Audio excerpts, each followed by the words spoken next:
as we grow more and more accustomed to seeing Indian faces, faces like mine, faces like yours, represented in the TV shows and movies that we watch, I think it's important to look back and reflect on how far we've come. Before we had the nymphomaniac, the YouTuber, the kid with snake, the high-strung comedian, Spider-Man, Muscle Daddy, and this f***ing guy, we had Chirag Gupta. My, how times have changed. Have they? Dopinder, it's me again. Look, a saner man might discourage you from joining the deadly merc business. What with your concave chest and your paper towel tube arms. But you're an eagle. And goddammit, an eagle's gotta soar. You're my Tom Cruise. And you're my Kristen Dunst. Hi, my name is Skara, means spicy, and I'm Indian, and I can prove it too. Watch.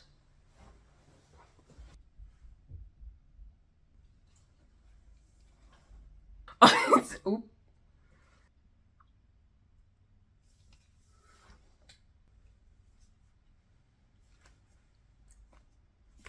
Alright, that's enough. Today, I felt like taking a trip down memory lane and revisiting all the Indian characters that I grew up with. So basically, any Indian person that's ever been on TV or in a movie prior to 2010. The founding fathers of Indian representation, if you will. So I want to start off with the character that inspired me to make this video in the first place, which is Chirag Gupta from the Diary of a Wimpy Kid movies. That's okay.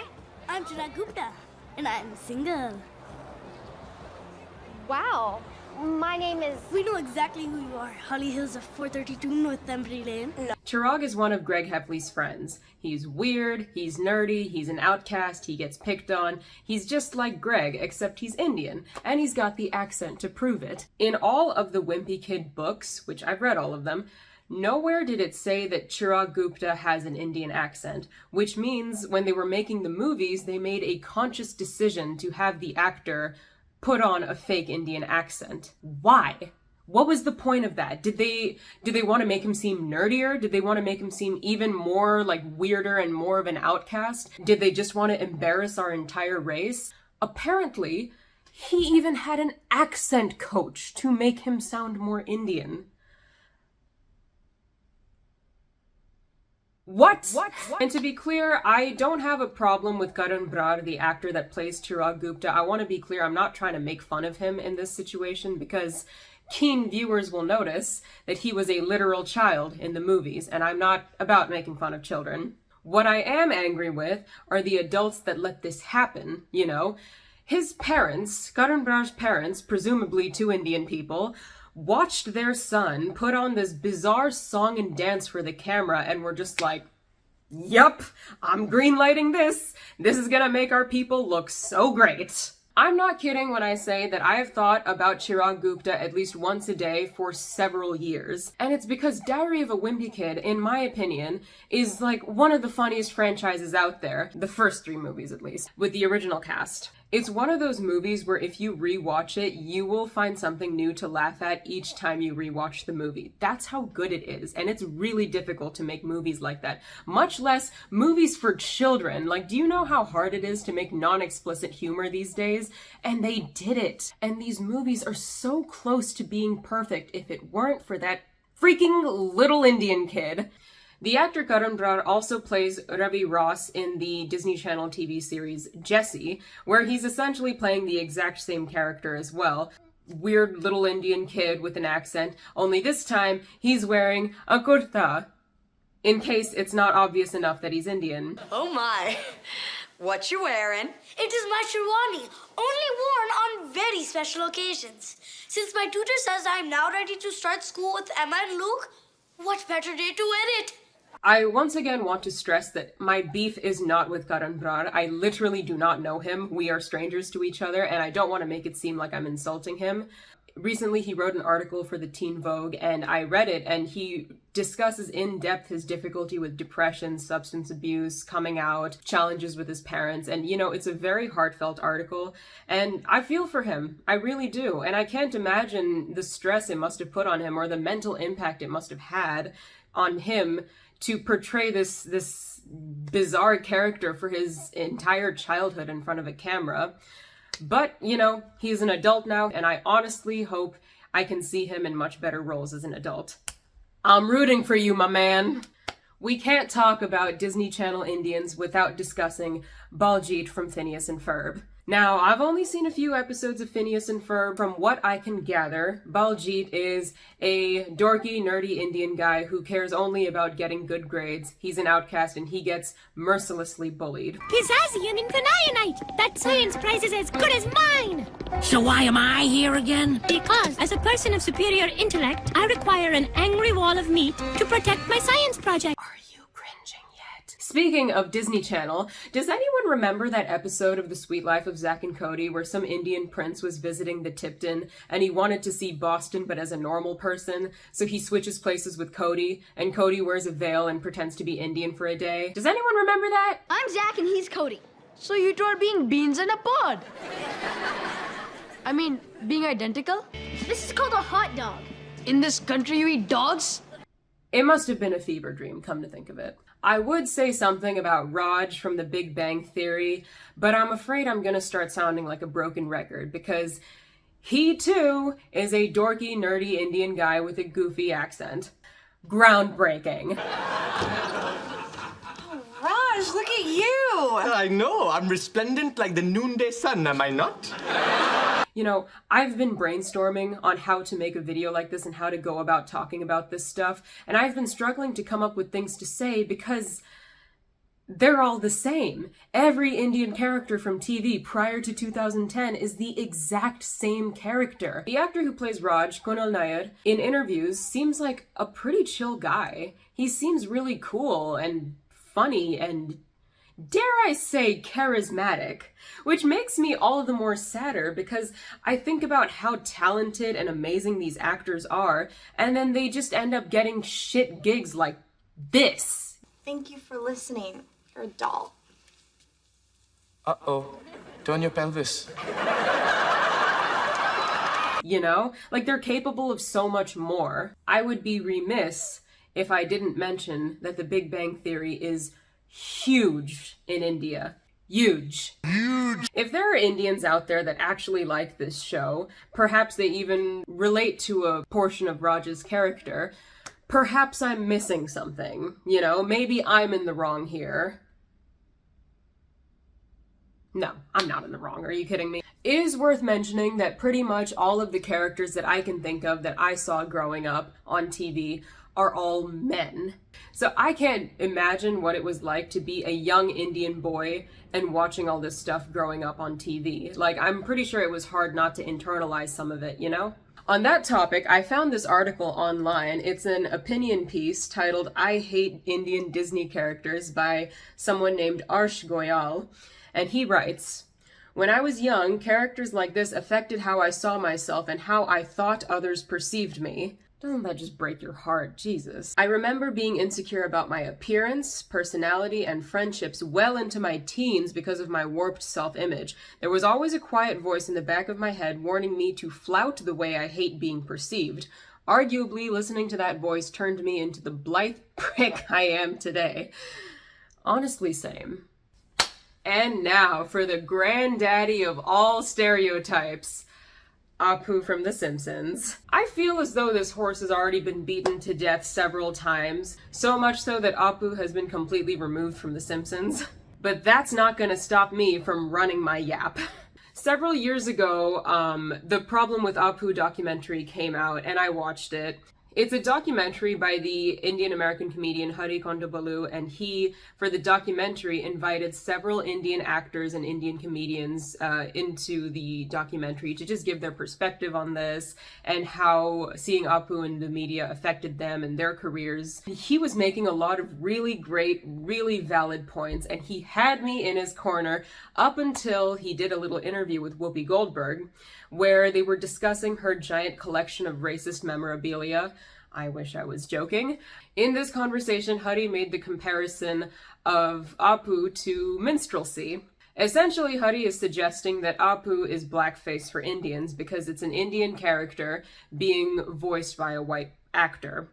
Now, this is where he lost me because I don't know if I agree with that comparison. I mean, I don't know if I would consider one silly little cartoon character to centuries of racist ridicule of a completely different race. Like, that's just me. I feel like he was kind of overstepping the line by saying that. I mean, yes, it's racist for a white actor to fake an Indian accent and voice an Indian character on TV, but is it that level of racist to call it minstrelsy? Like, I don't know, like that's just me, that's my 2 cents, like I wouldn't go that far. In the same Problem with Apu documentary, Hari also talks to the actor Kal Penn, whom you may know from the Harold and Kumar movies. Kal mentions a story in the documentary where an Indian guy comes up to him and says, "Hey man, because of you, everyone calls me Kumar now." And Kal's response is, "Isn't that better than being called Apu?"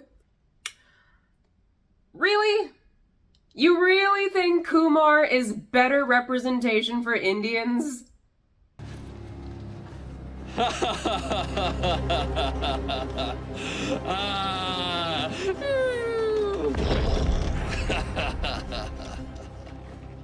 In a sense, I kind of understand what Kal Penn was trying to say.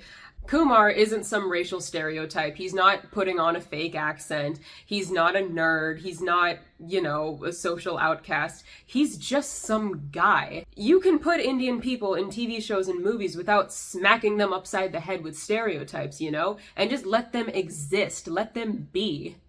God, the bar is so low. Moving right along to 2003, MTV releases a cartoon called Clone High. Clone High is a TV show about a high school filled with clones of historical figures such as Abe Lincoln, Joan of Arc, JFK, Cleopatra, and, you guessed it, Mohandas K. Gandhi.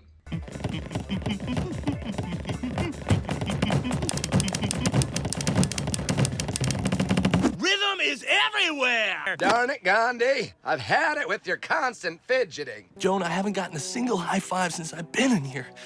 Could you give me a few under the table? Everyone else is getting them.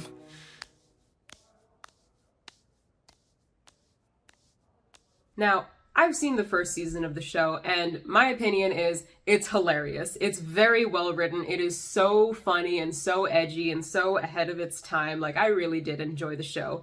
But I will not consider Gandhi as good Indian representation in this TV show for 2 reasons. 1, the voice actor playing Gandhi is not Indian. And 2, the show was cancelled because of Gandhi.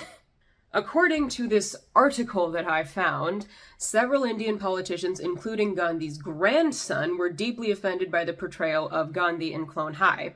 I was kind of surprised to learn this because what is Clone High? It's just some random show off of MTV. Like, it's so small. Why is India getting offended by something so small? I mean, Apu did not get The Simpsons cancelled, yet Gandhi got Clone High cancelled. I found it difficult to wrap my head around it, but the more I thought about it, the more I kind of understand now. Gandhi is somewhat of a sacred figure to Indian people, right? He is the face of independence. He's on all of the currency. And his birthday is celebrated as a national holiday in India. So, in some sense of the word, he's a god. So, how do you depict someone's god as a hyperactive party animal? Or as a prison inmate? Or as a dancer wearing a gold leotard and shaking his booty? It's a very American mentality to think that you can make fun of anyone and anything and face no repercussions. I mean, that's what freedom of speech is all about. And I think freedom of speech is one of the greatest things about America. But I think more people need to realize that freedom of speech does not extend internationally. Me personally, I honestly did not think this show was that bad. I honestly don't think Gandhi is all that offensive. I mean, in comparison to all the other characters that I've discussed today, I don't think Gandhi's that racist or offensive. But then again, I'm not Gandhi's grandson. I'm going to end this video with a potentially controversial statement. I think it's okay to be racist. That's it. That's the end of my sentence. No, I think it's okay to make racist jokes about Indian people so long as it's funny. Take Russell Peters, for instance. He's a Canadian stand-up comedian of Indian descent, and half his stand-up set is just making fun of Indian people. He does the accent, he does the little head bobble, he does the clueless Indian guy shtick, the whole 9 yards. He does all of it. And it's still so funny. And you might say, well, no, that's because Russell Peters is in on the joke. He's not punching down on Indian people, he's punching up. oh, he's definitely punching down on Indian people. Who are you kidding? He is remorselessly, repeatedly punching down on Indian people. Look at all these Indian faces. Jesus Christ. Look at you brown bastards. God damn. And we fucking love it. Indian people everywhere eat it up, and it is so funny. That's why. My dad thought punani was a tropical fruit. My dad went to the Jamaican store. Hey lady, where's your punani? My son is at home sick. He needs punani right now. Give me 2. Is it ripe? Let me squeeze it. Here's the way I see it. If you have a joke and you try to make it racist, but it's just sticking to stereotypes, it ends up not being all that funny. However, if you dial up the racism so much to the point where it's just plain ridiculous, it goes back to being funny. And finally, last but not least, my absolute favorite racist Indian representation. About 1 million years ago, there was a cartoon on Cartoon Network called Courage the Cowardly Dog. It was about a dog named Courage who lived with 2 elderly people named Eustace and Muriel, and whenever they had medical problems, they would go to their local practitioner, who was a doctor named Dr. Vindaloo. Let me have a look at her. See if there's anything that I can do. Anything at all. You are right. She is out of it. Nothing I can do. Nothing at all. I'll see you in Fairyland. I think Dr. Vindaloo's accent is the most atrocious thing I've ever heard. Having an Indian doctor named Dr. Vindaloo is like having a Mexican doctor named Dr. Enchilada. It is so ridiculous. It is so racist. It is so funny. Now, I want you to open your mouth and say, ah.